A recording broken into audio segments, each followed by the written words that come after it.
निर्ग्रंथ मन जीवन का फल है।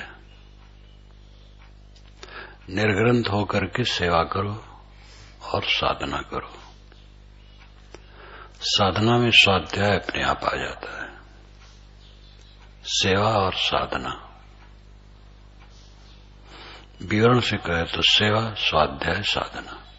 सेवा में मन खुला रखो, निर्ग्रंथ, प्रसन्न, गदगद। जो काम पड़े उत्साह से करो। मोटा महीन कुछ भी काम हो, अपने को जो महसूस हो ये करना चाहिए, उसमें अपनी योग्यता के अनुसार है, उत्साह से करो। और जो उसके जिम्मेदार हैं वे कहें तो करो। हर काम के जिम्मेदार होते हैं अलग अलग। भंडार घर में हो तो भंडार में जो विशेष जिम्मेदार हैं वो जैसे निर्देश करें करो। ऑफिस में है कोई जिम्मेदार व्यक्ति, वो जैसे कहें करो। खेत में कहीं भी भ्रमण में हो, जो जिम्मेदार व्यक्ति हैं उसको उत्साह, जो कुछ कहें वो उत्साह से करो। और अपनी सोच में जो आए उत्साह से करो, बिना कहे। जो सामने है करना चाहिए उसमें उत्साह से करो। कोई ग्रंथि नहीं मन में, निर्ग्रंथ मन होकर के खुश खुश। इसी प्रकार साधना में उत्साह से लगो। स्वाध्याय अधिक से अधिक होना चाहिए। स्थूल काम, सेवा का काम जब न हो, स्वाध्याय में जोर से लगना चाहिए। खूब स्वाध्यायशील रहो और मन को एकाग्र करने का काम करो। ग्रंथ रहित होकर के जियो, यही सच्चा सुख है। देखो सहनशील का कुछ नहीं है। आंखों देखते देखते हम न समझ पाए तो हमारी आंखें फूटी हैं। ऊपर की दो गई ही हो की गई है राय, काहे कबीर जाकी चारू गई ताको का हो पाए। बाहर हम देखते हैं सब कुछ क्षणिक क्षणिक क्षणिक, और भीतर से विचार से ये समझना चाहिए कि जुड़ी हुई वस्तु टूटती है, मिली हुई वस्तु बिगड़ती है, बिछुड़ती है, बनी हुई वस्तु बिगड़ती है। तो जो कुछ है वो मिटेगा, इसको समझना चाहिए। और देखते हैं एक एक करके सब जा रहे हैं। ऐसी स्थिति में अपने आप को न संभालना कितनी बड़ी बेसमझी है। अनादिकाल से तो हम राग द्वेष करके आ रहे हैं। राग द्वेष के अलावा और क्या किए हैं? अनादिकाल से ही किए हैं। मोह किए हैं, बैर किए हैं, काम भोग में डूबे रहे हैं, क्रोध ईर्ष्या में जले हैं, अनेक प्रकार के मनोविकारों में जलते रहे हैं। यही आज तक किए हैं। हरदम हल्का फुल्का मन, निर्ग्रंथ मन, बच्ची की तरह सरल। बच्चे में अबोध होता है, लेकिन हम तो समझदार हैं, इसलिए अबोध नहीं है। और सरलता बच्चे की बनी रहे। तेसामसो विरजो ब्रह्मलोको, उसके लिए निर्मल ब्रह्मलोक है जिसमें कुटिलता नहीं है, माया नहीं है, असत्य नहीं है। माया छल कपट, कुटिलता गांठ, गांठ रहित मन हो। व्यवहार जहां मनुष्य रहता है, मनुष्यों के स्वभाव में अंतर सहज है, इसको कोई मिटा नहीं सकता है। योग्यताओं में अंतर है, बुद्धि में अंतर है, सब बातों में अंतर है। ऐसे अंतर की स्थिति में हमारे मन के अनुसार सबका सब कुछ हो, यह असंभव है।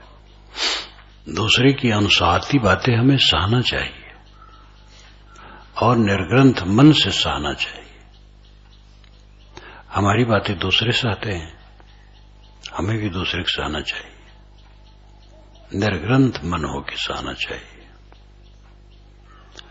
और ये इतना ज्वलंत है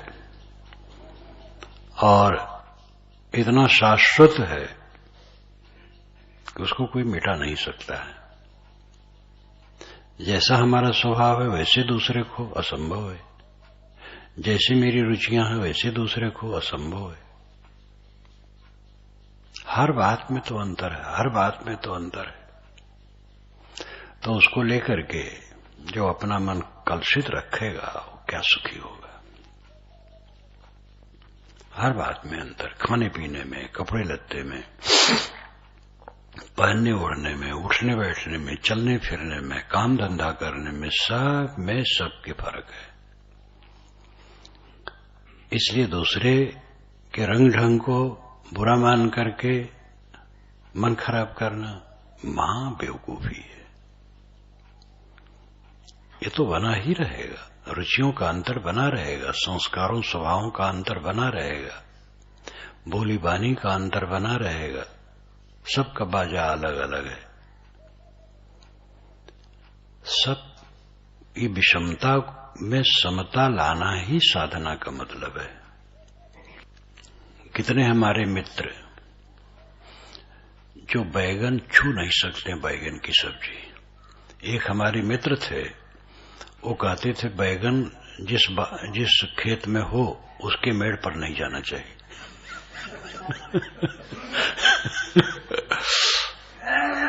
अब नहीं रह गए, लेकिन वो कहते थे।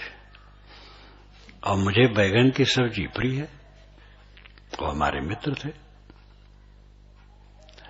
ऐसे हमारे मित्र हैं जो सत्तू छू नहीं सकते, और मैं सत्तू पा जाऊं जम के खाता हूं, तो उनके हमारी मित्रता में क्या फर्क है। ऐसे सब बातों में है। ये तो हल्की फुल्की बात हुई, और बातों में है। ये विविधता भरा संसार, अनमिल संस्कारों का हुजूम, भीड़, इसमें समता से बिताना समझदारी है। सरल चित्त मोक्ष का लक्षण है। कोई ग्रंथि नहीं, कॉम्प्लेक्स फ्री। कॉम्प्लेक्सेस, ग्रंथियां जीव को गढ़ती हैं। कुछ बनाए हो, क्या धरा है, कब तक कौन किसका साथी है। यहां कोई किसी का साथी है और यहां सब सबके साथी हैं। दोनों का अपना अपना अर्थ है। जो जहां जिनका संयोग रहता है एक दूसरे का सहयोग करते हैं, साथी प्रत्यक्ष है। हम लोगों को जलपान मिलेगा, और जलपान हम नहीं बनाए हैं, जिसने बनाया हमें देगा, तो साथी हुआ कि नहीं। भोजन कुछ लोग बनाएंगे, हम खाएंगे। सफाई किसी ने की है और उसका उपभोग हम कर रहे हैं। तो यहां सब सबके साथी हैं। अवंत में कोई किसी का साथी नहीं है। अचानक प्रिय मित्र बिना बात किए चला जाता है। बात करने को उसको अवसर नहीं रहता है। रामरूप की तबीयत जब गड़बड़ हुई, मैं तो अपने कक्ष में था, 10 वर्ष हो गए,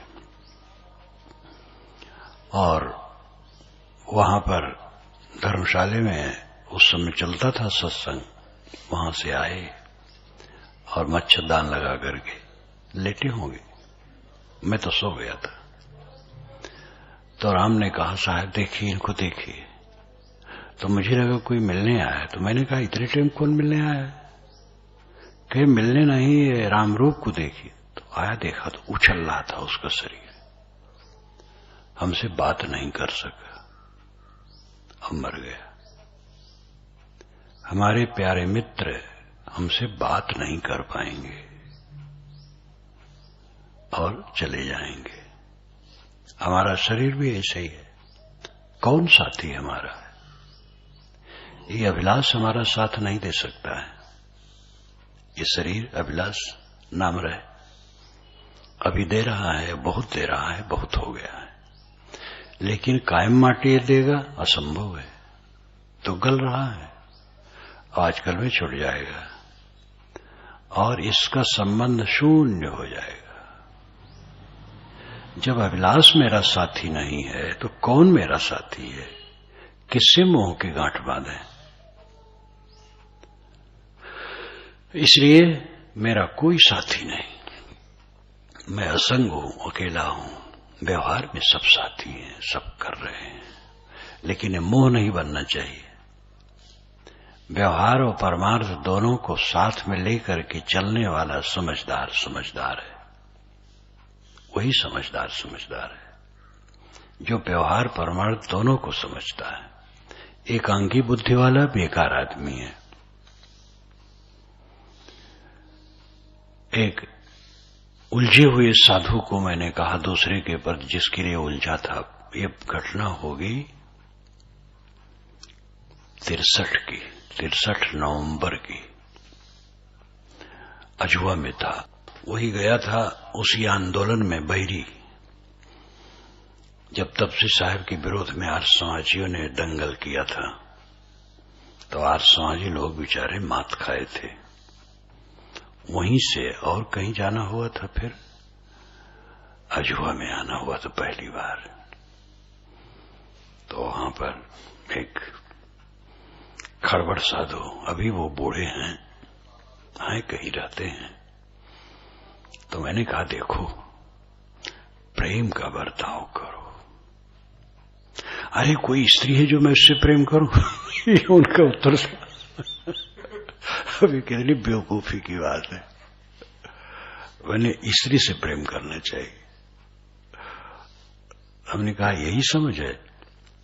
अब आज तक बुढ़ा गए हैं, आज तक खड़बड़ हैं, और उनके साथी बराती भी उनसे खिन्न होके अलग हो गए हैं। तो आदमी क्या है, क्या समझता है? अपने मन को नरक बनाए रहता है। जहां सब कुछ क्षणिक है और कुछ ठिकाना नहीं है, किसी चीज का ठिकाना नहीं है, और शरीर का तो सबसे अधिक ठिकाना नहीं है। महाअददाह, अददाह का मतलब जीर्ण, मकान के लिए प्राय इसका प्रयोग होता है अवध क्षेत्र में। जैसे कोई छत जीर्ण है एकदम, और कोई आया, भैया तुम इसमें कैसे रहते हो? तो बहुत अददाह है, बहुत अददाह है। जब भारा पड़े, शरीर उससे भी अददाह है। एक कागज का टुकड़ा सुरक्षित रखो, 100 वर्षों तक भी चल सकता है, लेकिन स्वस्थ नौजवान शरीर के लिए नहीं कहा जा सकता है। इसको सुरक्षित रखने कोई चारा ही नहीं, ऐसा अचानक जाने वाला है। यहां पर कौन सी ग्रंथि, कौन सा मोह, कौन सा बैर, और यही कोई पाले रखेगा, वो क्या साधना करेगा, क्या शांति पाएगा? महाभ्रम में इंसान जीता है। न कोई अपना है, न कोई पराया है। समबुद्धि से बर्ताव करने की आवश्यकता है। सेवा का काम निर्ग्रंथ हो करके करो। हर जगह विचारों का फर्क रहता, संस्कारों का फर्क रहता, स्वभावों का फर्क रहता। किसी ने कुछ कह दिया तो मन टुनक गया, तो गांठ न बांधो। चाहे किसी भी क्षेत्र में सेवा करो, भंडार घर में, ऑफिस में, खेत में, कहीं भी, समाज में, और कोई भी गृहस्थ विरक्त हो, कहीं भी किसी से हो जाए तो अगला आदमी से अगर कुछ गलती हो गई तो उसका गांठ न बांधे। कोई अज्ञान बस, मोह बस, अविवेक बस, अहंकार बस करता है तो हम वैसे न हो। साहब ने इसीलिए तो कहा है, वो तो ऐसा ही हुआ, तू मति हो अयान, ओ निर्गुणिया तय गुणवंता मति के मिसान। वो तो ऐसा ही हुआ, उसकी बुद्धि उतनी है। तू मति हो अयान, तुम अज्ञानी न बनो। तुम स्वयं मानते हो ठीक ठाक नहीं, निर्गुणिया है, और तुम तो गुणवान हो, अपने गुणवान मानते हो। तो मति एक में शान, एक में मत मिला। तो कोई अगर ऐसा है और उसका मन खराब है और समझ नहीं पाता है और सदैव खराबे रखता है, तो रखे खराब, उसकी वीरता है, कमाई करे। उसके लिए करुणा भर की जा सकती है और क्या किया जा सकता है। हमें अपने को शोधना चाहिए। हर व्यक्ति का संबंध अपने ही से निरंतर है, दूसरे का संबंध तो क्षणिक है, और दूसरे का संबंध प्रेम, समता, बर्ताव में उसमें आनंद है। जितना भी संबंध है सबसे समता, प्रेम, शील, संयम का बर्ताव कर लेना है। अपना संबंध अपने से नित्य है। अपने को संभालना बहुत जरूरी है। सबको अपने को संभालो। अपने मन को संभालना ही अपने को संभालना है। मन में गड़बड़ी न आने पाए, मन में गांठ न बनने पाए, अहंकार न बनने पाए, विकार न बनने पाए, ईर्ष्या द्वेष न बनने पाए। कुछ मान लेना यही बंधन है। पारखी संत की भाषा में मान लेना, कुछ मान लिए, बैर मान लिए, मोह मान लिए और उसी ग्रंथ में उलझे हैं, अपना मन पका रहे हैं, मवाद बना रहे हैं। ये सब प्रमाद है। अपने को न समझना है, अपनी सत्ता, महत्ता, बोध, विचार की स्थिति को न समझना है और अपनी त्रुटि को न समझना है। अपनी महिमा या अपनी त्रुटि, ये दोनों बातें हैं। आपकी महिमा है, आप शुद्ध चेतन है, आपका वैभव असंगता है। आत्मा का ऐश्वर्य क्या है? असंगता, अकेलापन का बोध। ये अपना ऐश्वर्य है। बाहर का ऐश्वर्य अपना नहीं है जो सब दिखाई देता है। ये तो पानी की धारा की तरह बह जाने वाला है। अपनी असंगता, अपना अकेलापन, अपना ऐश्वर्य है, इसको नहीं देख पाते हैं। दूसरी तरफ अपने मन की त्रुटियों को नहीं देख पाते हैं, दूसरी त्रुटियों को देखते हैं। दूसरे में त्रुटि है। अपनी त्रुटि को देखने वाला दूसरे की त्रुटि के चक्कर में नहीं पड़ेगा। साधक तो वही है जो अपनी त्रुटियों को देखे, सदैव अपनी त्रुटियों को देखे, विनम्र होकर रहे, कोमल, विनम्र, झुक करके, सदैव झुक करके चलो। या आपा को डार दे, दया करे सबको। अहंकार छोड़ दो, सब दया करेंगे, और अहंकार रखोगे साथी दया नहीं करेंगे। अहंकारी किसी को प्रिय नहीं होता है। अहंकारी भी विनयवनत लोगों को चाहता है। हम स्वयं अहंकारी हैं, लेकिन जो हमारी इर्द गिर्द है हम चाहते हैं वो विनयी रहें, विनम्र रहें, मीठा बोले। हम भले कड़वा बोले, लेकिन मीठा बोलने वाला प्रिय होता है। तो जब हमें मिठास प्रिय है तो हमारे मिठास होनी चाहिए। विनम्रता प्रिय है तो हमारे विनम्रता होनी चाहिए। दूसरे से जो हम अपने लिए चाहते हैं वही दूसरे के लिए व्यवहार ही तो धर्म कहलाता है। और दौर धर्म है क्या? मुक्त होकर के जियो, सुख से जियो, सब समय सुखी सुखी सुखी, आनंद कंद। अब की पुरिया जो निर्वारे सोजन सदा आनंदा, ये सूत्र वचन है। अब की बार पूरिया ग्रंथ कॉम्प्लेक्सेस को जो तोड़ दे, गांठों को जो तोड़ दे, सदा के लिए आनंदित रहेगा। नींद खुले और चित्त में आनंद की धारा बहने लगे, हर्ष हर्ष, उमंग, उत्साह, प्रसन्नता, और दिन भर आनंदमय रहो, दिन भर आनंदमय रहो। यतीन्द्र ने एक बार उदाहरण दिया था प्रवचन करते हुए। नेपाल में रहे तो काठमांडू में एक बुढ़िया जो बर्तन मांजने आती थी, तो कहे कि वो अद्भुत, वो हर बर्तन से बात करती थी। अच्छा तो इतना करिया हो, अब देखो रगड़ी थे तुम्हें, अब चमक्यो ना। वो अपनी भाषा में कहती थी, लेकिन मगन रहती थी। तो ये हल्के मन का लक्षण है, हल्का फुल्का मन, निर्मल मन का लक्षण है।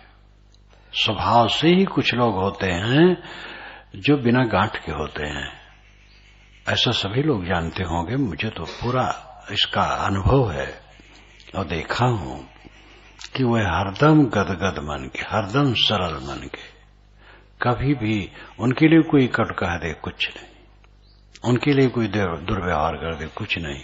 हमारे लिए कोई दुर्व्यवहार करता है तो वीर है, कमाई करे, क्या करूंगा मैं? मुझे भी संकल्प होना चाहिए ऐसा न करे, क्योंकि वो अपना नुकसान कर रहा है।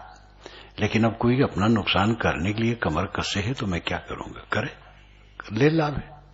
लेकिन मुझे तो ये लाभ लेना है कि उससे भी मन हमें अपना सरल रखना है। अपने मन को सरल रखा तो सरल सबके लिए रहेगा। व्यवहार में अंतर पड़ता है। व्यवहार जहां होता है वहां पर जो अति जड़ जीव है उससे निरंतर व्यवहार नहीं हो सकता है। उससे समय से व्यवहार हो जाएगा, लेकिन जो भाव स्वभाव बस ऊंच नीच हो जाता है वो तो सबसे हो जाता है। इसलिए अपने मन को सदैव निर्ग्रंथ रखो, निर्ग्रंथ रह करके सेवा करो। सेवा में कभी पीछे न रहो, उत्साहित होना चाहिए, अंग अंग फड़कने चाहिए सेवा में। जो जिसके योग्य हो सेवा में अंग फड़के, उत्साहित। और साधना, ये जो सभा है, ये जो संस्था है, ये जो समाज है, ये जो कंपनी है, यह कल्याण साधना के लिए है। अन्य जगह ये सब बात नहीं होती है। धार्मिक साधना क्षेत्र में ही बात होती है। संप्रदाय कुछ भी हो, सगुण उपासक है, मूर्ति पूजक हैं, लेकिन वैरागवान संत साधक वहां जो हैं वे इस बात को समझेंगे। ये तो विधाएं हैं, सूझ है। कोई आरती पूजा कर रहा है मूर्ति की, कोई हनुमान जी की ही प्रार्थना में लगा है, कोई नमाज पढ़ रहा है, कोई ईसा की प्रार्थना कर रहा है, कोई कुछ कर रहा है। जहां जैसी सूझ रही वैसा वो मानता है, करता है। लेकिन मन की निर्मलता की प्रामाणिकता सर्वत्र है। ऐश्वर्य में न फंस जाना, सादगी से रहना, मोह माया में न फंसना, ये सब जगह है। और किसी भी पद्धति की साधना की सफलता में संयम, निर्मलता, परहेजगारी, सादगी, कम में गुजर करने की प्रवृत्ति, ये सब जगह प्रशंसित है। इन बातों पर सदैव ध्यान रखो। मन को कहीं गांठदार न बनाओ, हरदम निर्मल निर्मल निर्मल। मुक्त की स्थिति को हर समय संभाले रहो और अंध की दशा को हर समय देखो। अंत दशा ली आदि में सोई सांच वैराग। सांच वैराग अंत दशा को ले लेना है, हर समय अंध दशा को समझना है। कितने अज्ञानी आदमी जब मरने लगते हैं तो अपने घोर दुश्मन को बुला करके भी क्षमा मांगते हैं कि हमने बड़ी गलती की जो उनसे दुश्मनी बना रखी थी, अब जा रहे हैं दुनिया से, तो उनको बुला करके उनकी क्षमा मांगते हैं। हाँ, ऐसे पतित हैं जो अपने बच्चे से कहा जाते हैं मैं तो बदला नहीं ले पाए लेकिन तुम लेना। और आल्हा में गाया जाता है बाप का मुदई जो न मारा नाहक जन्म विधाता दीन। सब प्रकार के उपदेश है, नरक में जाने की भी। गोंडा जिला में उतरौला क्षेत्र है, वहां आल्हा हो रहा था। एक सरदार भी बैठे थे। अब सरदार के हाथ में तो तलवार थी, तो वो आल्हा का वो जोशीला मामला था, माड़ो की कहानी पर चल रहा था। तो जब ललकारा अल्हैत ने बाप को मुदई जो ना मारा नाहक जन्म विधाता दीन, अगर पिता के दुश्मन को नहीं मार दिया तो उस लड़के को विधाता ने व्यर्थ ही जन्माया। और जोश उसको चढ़ रहा था पहले से, वो तलवार खींच दिया और उसका विरोधी भी वहीं बैठा था, बस खप दे मार दिया। तो आल्हा तो बंद हो गया, हल्ला हो गया, भगदड़ हो गई, धरपकड़, और दृश्य ही कुल दूसरा हो गया। तो ऐसे ऐसे वचन भी हैं जो और उलझा देने वाले हैं, विनाशकारी। उपदेश तो सब प्रकार के हैं संसार में। मोह माया का पाठ पढ़ाने वाले कितने अच्छे अच्छे पंडित हैं जो मोह माया का पाठ पढ़ाते हैं। कोई साधना वैराग करे तो पंडित आदमी तो शास्त्र जानता है, वो अपना उल्टा पलटा प्रमाण दे करके मोह माया का खूब जमा देगा। और संत भक्त विवेकवान विवेक की बात कहते हैं। पंडित भी जो होगा विवेकवान हो, वो भी विवेक की बात कहेगा। पंडित का मतलब थोड़े है कि सब पंडित खराब होते हैं। तो अपने मन को सदैव निर्ग्रंथ रखो, सब कोई गांठ नहीं, चला चली का समय है। अगर किसी के मन में यह पक्का जमा दिया जाए कि आज ही शरीर छूट जाना है, तो क्या वो किसी से गांठ रखेगा? और अगर तब भी रखेगा तब अब उसके लिए क्या सुधार का रास्ता है? अवंध दशा हर समय है। जो ज्ञान को समझे, जब युधिष्ठिर ने कहा था कि दान अच्छा कल देंगे, तब भीम ने या किसी ने कहा था कि तो बड़ी खुशी हुई, हमारे भाई साहब ने मौत को जीत लिया है, कल का क्या ठिकाना है। कहानी है क्या कहा था क्या नहीं कहा था, लेकिन शरीर का तो कुछ भी ठिकाना नहीं है, कभी ढनक जाए तो किस लिए मन में पाप रखे। इसलिए सदैव अपने मन को निर्मल रखो। जो जिसके योग्य सेवा है, गृहस्थ विरक्त स्त्री पुरुष जहां जो हैं, वह सेवा में ढील न रहे, उत्साह से सेवा काम करें और साधना का काम करें। अपने मन को संयत, अंतर्मुख, अंतर संतुष्ट, सब समय अंतर संतुष्ट। जिसका मन संतुष्ट है, आत्म तृप्त है, ग्रंथ रहित है, वही स्वर्ग सुख भोग रहा है, मोक्ष सुख भोग रहा है। ये कई बार बताया जाता है कि पौराणिकों का स्वर्ग तो गंदा है, स्त्री पुरुष का विलास, और है कुछ नहीं, खाली बड़ाई है। विवेकियों का स्वर्ग आत्मस्थित है। कबीर साहब ने कहा, होए बेहश्त जो चित्त न डोलावे, बेहश्त का मतलब स्वर्ग। तो स्वर्ग उसका है जिसका चित्त चंचल न हो। स्वामी शंकराचार्य ने विवेक चूड़ामणि में स्वर्ग का स्वरूप बताया है आत्मस्थित के लिए, वहां पर स्वर्ग ही कहा है, और श्रुतियों में भी ये बात आती है। तो जो विवेकियों का स्वर्ग है वो आत्म संतोष, आत्म स्थिति ही है, और स्वर्ग और मोक्ष में दोनों फर्क नहीं है। अपने में लौट आना, आत्म तृप्त रहना, आत्म संतुष्ट रहना, निर्ग्रंथ मन रखना। इस झूठे संसार में जहां कुछ ठिकाना नहीं, कब किसका क्या हो जाए, और ये सब होने हैं कि शरीर गलेगा और मिट जाएगा, खत्म हो जाएगा, तो पक्का है। ऐसे संसार में रह करके हमें सदैव निर्मल मन कराना है, आत्मसंतुष्ट आत्म तृप्त रह करके सेवा का काम करो और सदैव आनंदित रहो।